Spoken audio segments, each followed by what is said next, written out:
तो Loki season 2 भाई जल्द ही आ रहा है और मार्वल का वो इलेक्ट्रिफाइड वाइब भाई ऑलरेडी फील होने लगा है। लाइक इसका पहला सीजन ना कि ओनली मार्वल का अभी तक का सबसे ज्यादा देखा हुआ शो है, बट ऑल्सो इसने कैंग के भाई सबसे सोफिस्टिकेटेड रूप ही हू रिमेन्स को इंट्रोड्यूस करके इस सागा का बेस भी क्रिएट किया और एमसीयू का भाई पूरा काया ही पलट दिया। और सीजन 2 भी किसी भी एंगल से कम नहीं होगा। ये इस मल्टीवर्स सागा की रीढ़ की हड्डी होगी, क्योंकि मल्टीवर्स का फ्यूचर और कैंगामेनिया का अगला चैप्टर भाई यहीं पे देखेगा। सो इससे बेटर टाइम लिटरली क्या हो सकता है एक राउंड अप लेने का। अभी तक हमें जितने भी कैंग वेरिएंट्स देखने मिले हैं, लाइक बेसिकली वो कौन है, क्या करना चाहते हैं और क्या करेंगे, सब कुछ। तो पहले तो सर हमारे करता धरता एमसीयू के हाईएस्ट किल होल्डर ही हू रिमेन्स, इसने बेसिकली पहला मल्टीवर्सल वॉर खत्म किया था और कुछ चुनिंदे टाइमलाइंस को आइसोलेट करके हमारा सीक्रेट टाइमलाइन बनाया था। ये टीवी का क्रिएटर है, वॉइड का राजा है, एलियत इसका कुत्ता है और हजारों टाइमलाइंस को उड़ा के लिटरली मिलियंस को मारने के बाद भी ये कैंग का भाई सबसे शरीफ वेरिएंट है। ये लोकी सीजन 1 तक पूरे सीक्रेट टाइमलाइन को सेफगार्ड कर रहा था, बेसिकली पूरे एमसीयू को काउंसिल ऑफ कैंग से बचा रहा था। बट सिल्वी आंटी के इसे मारने के बाद काउंसिल ऑफ कैंग्स की नजर तो एमसीयू पे आ ही चुकी है, बट ऑल्सो सीक्रेट टाइमलाइन भाई लगातार ब्रांच होता जा रहा है और इनकर्जन्स का खतरा दिन व दिन और भी बढ़ रहा है। टीवी अभी बिना टाइम की घड़ी बन चुकी है, बात अलग, बट चिंता मत करो क्योंकि नॉट फॉर लॉन्ग भाई इसी ने ही सब कुछ शुरू किया था तो यही खत्म करेगा ना। ये डेफिनेटली वापस लौटेगा। इनफैक्ट आई थिंक अगले मल्टीवर्सल वॉर यानी कैंग डायनेस्टी और सीक्रेट वॉर्स में भाई ही हू रिमेन्स ही हमारे अवेंजर्स की हेल्प करेगा कैंग्स की डायनेस्टी गिराने में। फिर अगला वेरिएंट है कैंग द कॉन्करर। ये बेसिकली कैंग का सबसे ब्रूटल और मेन लाइन वेरिएंट है, जो कि ही हू रिमेन्स की तरह रूथलेस भी है और थैनोस की तरह न्यूट्रल भी। बिकॉज भाई बंदे ने अपने नाम की तरह लिटरली हजारों टाइमलाइंस को उड़ाया तो भाई जरूर है, बट रूल करने के लिए नहीं बल्कि पूरे मल्टीवर्स को इनकर्जन से बचाने के लिए, जिसके लिए बंदा भाई काउंसिल ऑफ कैंग्स के खिलाफ भी जा चुका है, काउंसिल से एग्जाइल हो चुका है और रिसेंटली भाई क्वांटम मेनिया में भी लिटरली एंट फैम से हारने के बाद करंटली शायद अब बियॉन्ड रेल्म में है। बिकॉज भाई ऑब्वियसली मार्वल इसे ऐसे तो नहीं मारेगी, लाइक नो वे कि पूरे एमसीयू में भाई कैंग द कॉन्करर का, जो कि पूरे मल्टीवर्स सागा का बिग बैड है, उसका बस 15 मिनट का स्क्रीन टाइम था। सो लिख के ले लो भाई, वो जिंदा ही है और करंटली चच्चा हमारे बियॉन्ड रेल्म में एक ऐसे ऑल पावरफुल बीइंग में ट्रांसफॉर्म हो रहा है जो कि सीक्रेट वॉर्स का मेन कार्ड होगा, बियॉन्डर। बट आई मीन इसकी टेक्निकली अगली बार जब वो हमें दिखेगा ना, वो कैंग द कॉन्करर नहीं बल्कि बियॉन्डर होगा। और कॉमिक्स की ही तरह एमसीयू में भी ये सारे यूनिवर्सेस को कंबाइन करके बैटल वर्ल्ड बनाएगा, जहाँ पे हमारा सीक्रेट वॉर्स टेक प्लेस करेगा। फिर इसके बाद भाई हमारे अगले कंटेस्टेंट्स हैं बिहार से काउंसिल ऑफ कैंग्स, जिसमें बेसिकली ऐसे 3 मेन कैंग्स हैं जो कि आगे जाके कैंग डायनेस्टी के 3 मेन पिलर्स होंगे। लाइक पहले तो भाई हमारे रामाटट, जो कि बेसिकली कॉमिक्स में तो कैंग का सबसे पहला स्टेज है, बट एमसीयू में भाई ये भी कैंग का एक वेरिएंट है। और वैसे तो ये कॉमिक्स में एंशिएंट इजिप्ट को ही रूल करता है, बट एमसीयू में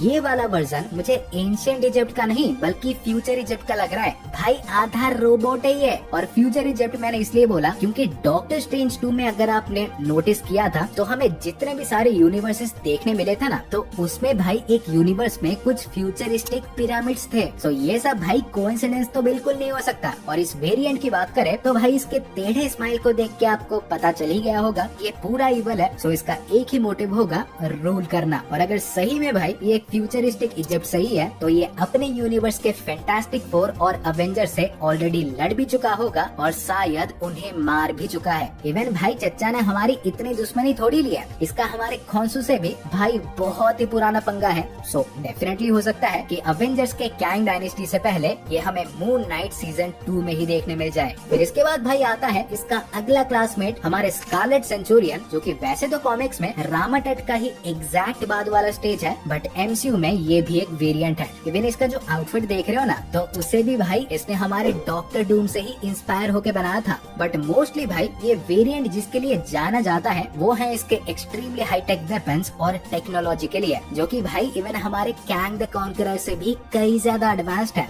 ये हर तरह के वेपनरी एडवांसमेंट्स में पूरी तरह से एक्सपर्ट है। सो कुछ हो ना हो बट कैंग डायनेस्टी में भाई इसे फेस करना और वो भी आयरन मैन के बिना बहुत मुश्किल होगा। और फाइनली हमारे कैंगो के Kang head of the table Kang का लास्ट स्टेज काउंसिल ऑफ कैंग्स का लीडर इमोर्टस। कॉमिक्स में ये बेसिकली कैंग के हर स्टेज से गुजर चुका है, रामाटट से लेके कैंग द कॉन्करर तक। सो इसके पास भाई ऑब्वियसली सबसे ज्यादा नॉलेज भी है और एक्सपीरियंस भी। सो इसीलिए सबसे पावरफुल तो है ही, बट ऑल्सो ये टाइम को भी सबसे अच्छे से कंट्रोल कर सकता है। ये मैनिपुलेट करने में पूरी तरह से एक्सपर्ट है। सारे वेरिएंट्स में से ये सबसे ज्यादा चालाक है और पूरे काउंसिल में दूसरे कैंग्स इसे जितना मानते हैं या डरते हैं वो देख के भाई क्लियरली लग रहा है कि इसने लीडरशिप तो भाई ऐसे ही हासिल नहीं की होगी। इसने अवेंजर्स के साथ साथ अपने खुद के वेरिएंट्स को भी मारा होगा यहाँ तक पहुँचने के लिए। एंड कैंग डायनेस्टी का आई थिंक यही मेन थ्रेट होगा। बट काउंसिल में भाई यही तीन थोड़ी थे। यहाँ पर पहले तो हमारे मिस्टर ग्राइफन थे, जो कि बेसिकली भाई कैंग का एक ऐसा वेरिएंट है जिसने अपनी रियलिटी में किंग एंटरप्राइजेस नाम की एक कंपनी खोल के स्टार्क टावर को खरीद लिया था। और हो सकता है कि यही वेरिएंट हमें लोकी सीजन 2 में भी देखने मिल सकता है। फिर इसके बाद ये काले पोशाक वाले जिसकी बॉडी आर्मर आपको बहुत हद तक डॉक्टर डूम से सिमिलर लग रही होगी, तो एक्चुअली में भाई जनो ये नथानियल वॉन डूम हो सकता है, जो कि अपने यूनिवर्स का डॉक्टर डूम हो। और फाइनली अब बात करें हमारे लेटेस्ट कैंग विक्टर टाइमली की, तो ये कैरेक्टर भाई बहुत इंटरेस्टिंग है। ये बेसिकली एक ऐसा वेरिएंट है जो कि एक बार हमारे बहादुर अवेंजर से हारने के बाद 20th सेंचुरी में टाइम ट्रेवल करके ऐसे भाग आया था और वहीं पर विक्टर टाइमली का नाम लेके अपना एक टाइमली नाम का शहर बनाया और उस टाइम पीरियड को टेक्नोलॉजिकली भाई इतना आगे ले गया कि लोग उसे भाई लिटरली देवता मानने लगे। और वहीं पे ही उसने अपना सीक्रेट किंगडम क्रोनोपोलिस पे बिल्ड किया अपने सारे काले कर्मों को अंजाम देने के लिए, मतलब प्लॉटिंग करने के लिए भाई। और एमसीयू वाले की बात करें तो गाइस ये तो नहीं पता कि मार्वल ने इसे कितना कॉमिक एक्यूरेट बनाया होगा, बट एक चीज भाई पूरी तरह से सिमिलर है कि यहाँ पे भी ये एक ऐसा ब्रिलियंट साइंटिस्ट होगा जो कि टाइम पे कंट्रोल पाना चाहता है। एंड पॉसिबली टीवी को भी बनाने में शायद इसका ही हाथ होगा। मैं नहीं बोल रहा कि ही हु रिमेन्स ही होगा, नहीं भी हो सकता, बट होने के चांसेस भाई थोड़े ज्यादा है। बिकॉज भाई पहले तो ये देखो, वैसे ये मैं बार बार बता चुका हूँ बट एक और बार सही, लाइक लोकी सीजन 1 में हमारे ही हु रिमेन्स जिस फिगर से अपनी बैक स्टोरी लोकी और सिल्वी को बता रहा था ना, तो नोटिस करोगे तो भाई वो फिगर पूरी तरह से विक्टर टाइमली जैसा ही था। वही मस्टैच, वही चश्मा, सब कुछ। फिर इसके बाद दूसरा, विक्टर टाइमली के पास टीवी के मिस मिनट्स और प्रून स्टिक के अर्ली मॉडल्स थे और उसे भाई किसी ने दिए तो नहीं होंगे ना, उसी ने ही बनाया होगा। सो इसीलिए आई थिंक कि हो सकता है कि ये बंदा आगे जाके ही हु रिमेन्स बने और टीवीए को फॉर्म करे।